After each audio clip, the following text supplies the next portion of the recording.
Do you still have any little cats around here? You pretty much got rid of them all.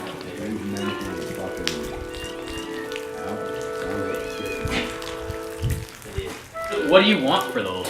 I'm getting 40 for the good ones, probably 25. How about I'll give you 30? 5, 6, 7, 8, 9. How about I owe you for half? It's not what you make, it's what makes you. And that's the whole thing of being married to cattle throughout the millennia that we have been with them. Like they built Europe and Boston and New York, and we make them, or make a hamburger or whatever, but they make us. I don't know if I'm really just doing anything except for functioning like people who just huddled up next to the cows in the cold weather to try to stay warm and then get some milk later or something, and then some meat. It's probably that way with art that everybody does. You know, probably as much like all those times in the rock and roll bands and painting and stuff like that. It's as much for the people in the bands and the painter as it is for the audience.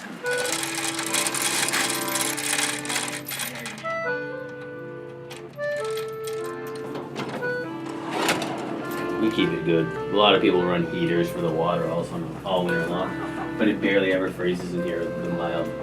Look at that, that's nice. And these you just smack the ice out of them, they don't break. They got it made. They can come outside but be under the roof. Like that poor ornament, little bird right there, the gold one. My son calls her the golden cutesy. People breed them like that for looks.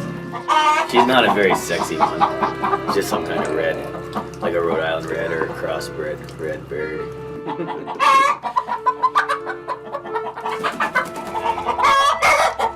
All I do there is make them want to lay eggs someplace else.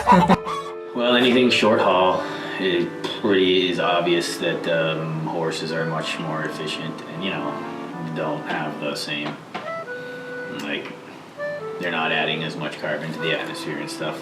And they're cool, people will like it. I have the mower, I have the rake, and a couple other pieces that all would work with the horses. If I had a hay elevator,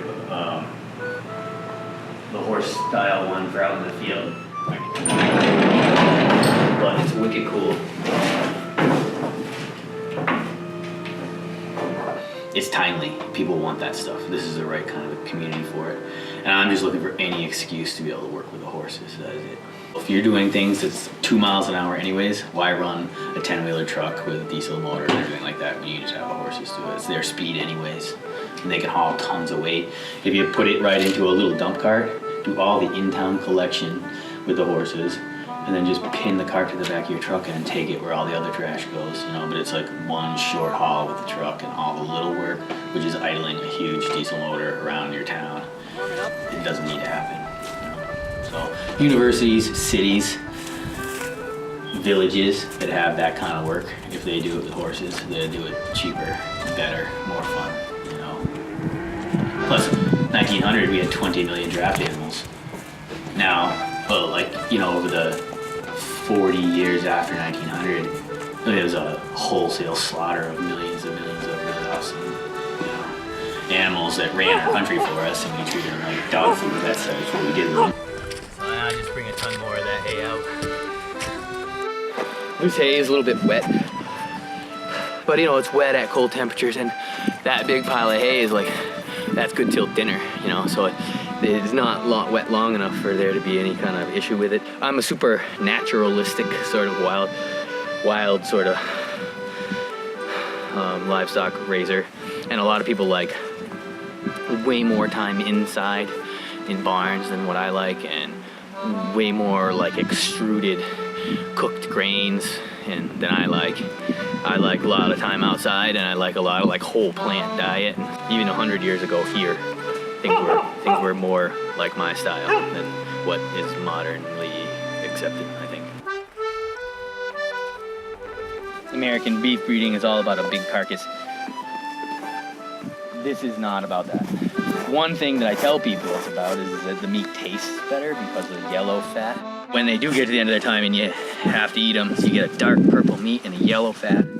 And they have had very little like diesel input, no GMO input, no antibiotic or anything. You got sun, grass, water, and then I add salt. That is what makes them, and they survive.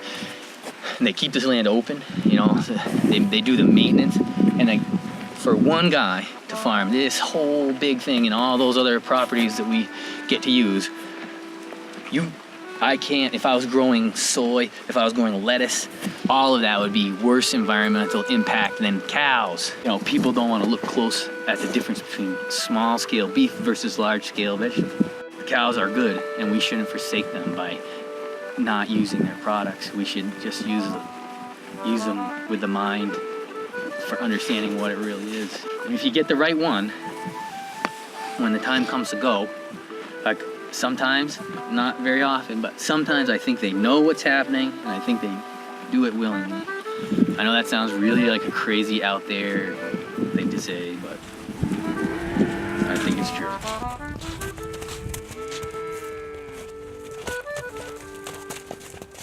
Well, they make me, you know, that's all I'm trying to say. It's more complex than you think.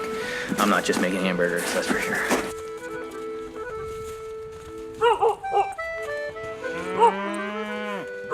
Heart and lungs in there. She's probably about 1,650 pounds. I think the best is a crossbow. I got one. A good crossbow will split your head wide open.